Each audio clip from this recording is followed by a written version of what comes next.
Subscribe करें Geetanjali classic cuisine को, like करें, शेयर करें और बेल आइकन को प्रेस करें लेटेस्ट अपडेट के लिए। बैंगन की बहुत ही मज़ेदार और यूनिक सब्जी बनाने के लिए यहाँ पे मैं ले रही हूँ आधा किलो बैंगन, और ये छोटा वाला बैंगन है।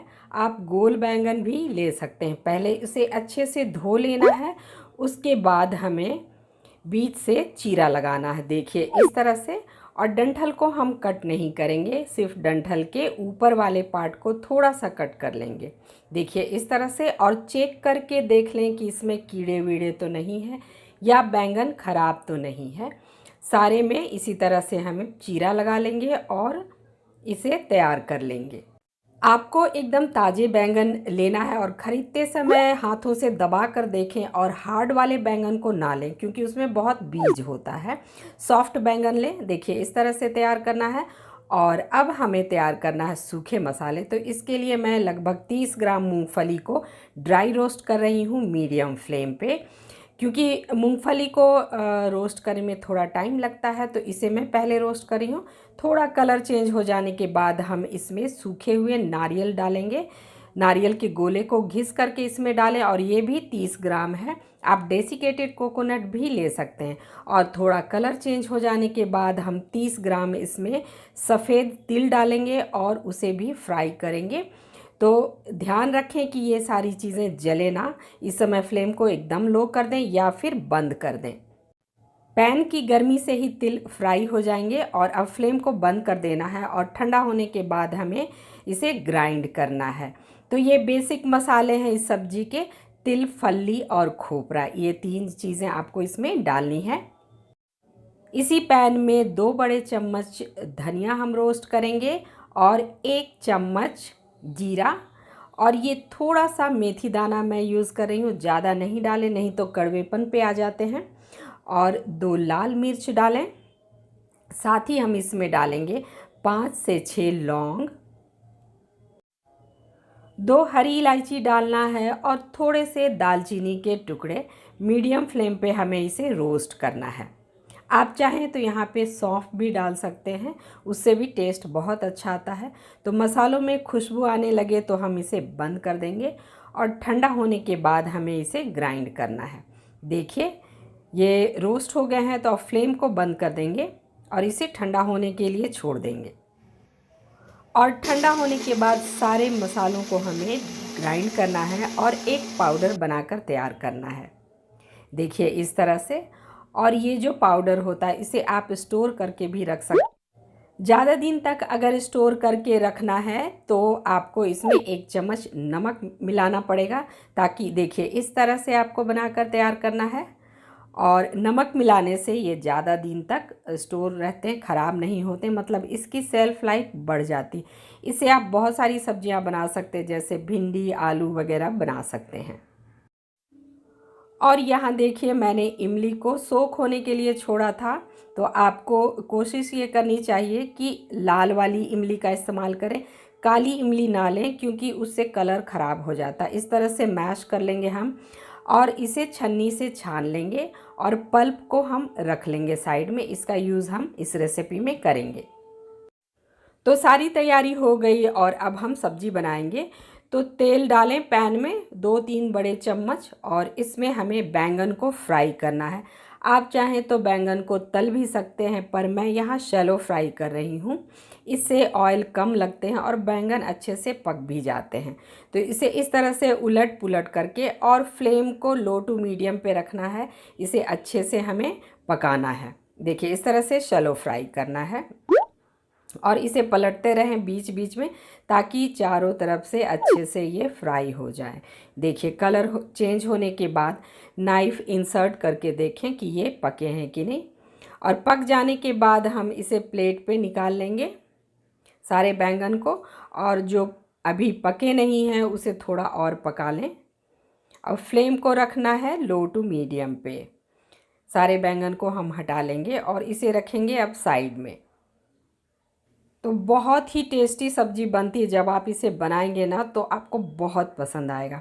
अब उसी तेल में मैं 2 मीडियम साइज़ के प्याज को रफली चॉप कर लिया है और उसे फ्राई करूँगी। तो बहुत गोल्डन ब्राउन नहीं करना, बस थोड़ा सा कलर चेंज करना आपको।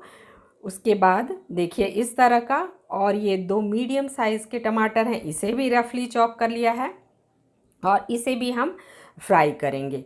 तो टमाटर के थोड़े से गल जाने के बाद देखिए इस तरह का हो जाने के बाद फ्लेम को हमें बंद करना है और टमाटर को एक प्लेट में निकाल लेना है। मतलब टमाटर और प्याज को एक प्लेट में हमें निकाल लेना है और ठंडा होने के बाद हम इसे ग्राइंड करेंगे।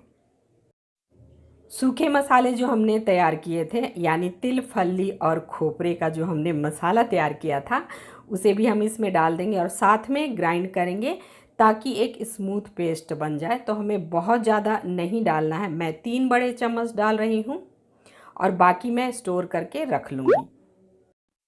तो इस मसाले को मैं स्टोर करके रखूँगी फ्रिज में ज़्यादा दिन तक ये चल जाते हैं। और जैसा कि मैंने बताया, नमक डाल के इसे ग्राइंड करें तो इसकी सेल्फ लाइफ बढ़ जाती है। अब हम इसे ग्राइंड करके इसका एक स्मूथ पेस्ट बनाएंगे।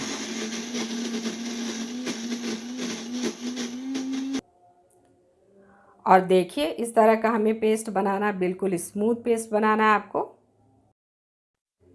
अब उसी बचे हुए तेल में 1 चम्मच और तेल डालें। तेल के गर्म होने पे हम डालेंगे इसमें 1 चम्मच जीरा, 1 चम्मच काला सरसों या आप राई भी डाल सकते हैं। और फिर इसमें डालना आधा चम्मच कलौंजी, जिसे मंगरेल भी कहते हैं। इससे बहुत अच्छा टेस्ट आता है, इसे ज़रूर डालें। और अब करी पत्ता, अदरक लहसुन का अब हम पेस्ट डालेंगे। 2 चम्मच मैं डाल रही हूँ, 2 चम्मच के करीब, 2 छोटे चम्मच, और इसे हम फ्राई करेंगे। तो फ्लेम को मीडियम रखा है और इसे फ्राई करना है हमें जब तक कि इसमें से एक खुशबू ना आने लगे, यानी अदरक लहसुन अच्छे से पक ना जाए। अब डालेंगे आधा चम्मच हल्दी पाउडर और 1 चम्मच भर के कश्मीरी लाल मिर्च पाउडर। इससे कलर बहुत अच्छा आता है, मतलब तीखा नहीं होता है सब्ज़ी और कलर बहुत ही बढ़िया आता है। इसे फ्राई कर लें और अब जो मसाले हमने तैयार किए थे वो सारा इसमें हम डाल देंगे।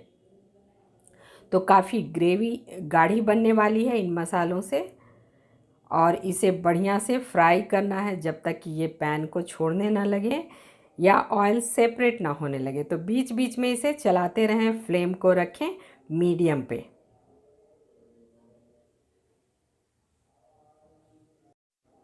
और अब डालना है स्वाद के अनुसार नमक। मिक्स करें इसे।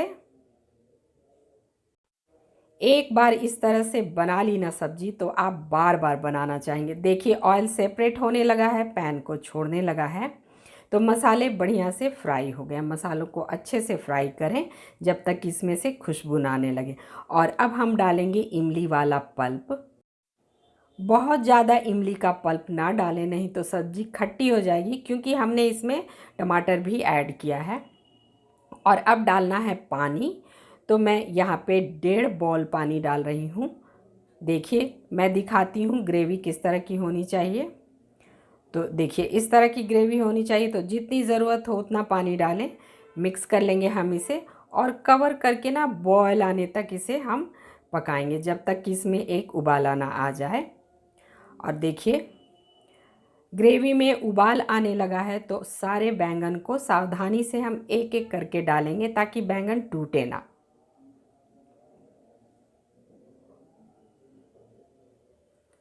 और इसे भी हमें कवर करके अब लो फ्लेम पे हमें 5 मिनट तक कुक करना है, क्योंकि बैंगन तो पहले से पका हुआ है, बस ग्रेवी को हमें गाढ़ा करना है। तो कवर कर दें इसे और 5 मिनट तक इसे हम पकने के लिए छोड़ देंगे लो फ्लेम पे। और 5 मिनट के बाद देखिए ग्रेवी गाढ़ी हो गई है। तो इससे ज़्यादा हमें ग्रेवी को गाढ़ा नहीं करना है। यहाँ मैं एक टिप्स देना चाहूँगी कि चख कर देख लें, अगर ज़्यादा खट्टा हो जाए आपकी सब्ज़ी तो 1 चम्मच आप चीनी भी ऐड कर सकते हैं या फिर थोड़ा सा गुड़ भी डाल सकते हैं। अब लास्ट में आप डालें इसमें हरी मिर्च बीच में स्लिट करके और धनिया की पत्तियाँ, और कवर करके बस फ्लेम को बंद करें। तो लीजिए बनकर तैयार है हैदराबादी स्टाइल बघारे बैंगन। आप चाहें तो इसके ऊपर एक तड़का भी लगा सकते हैं, जैसे करी पत्ता और जीरे का।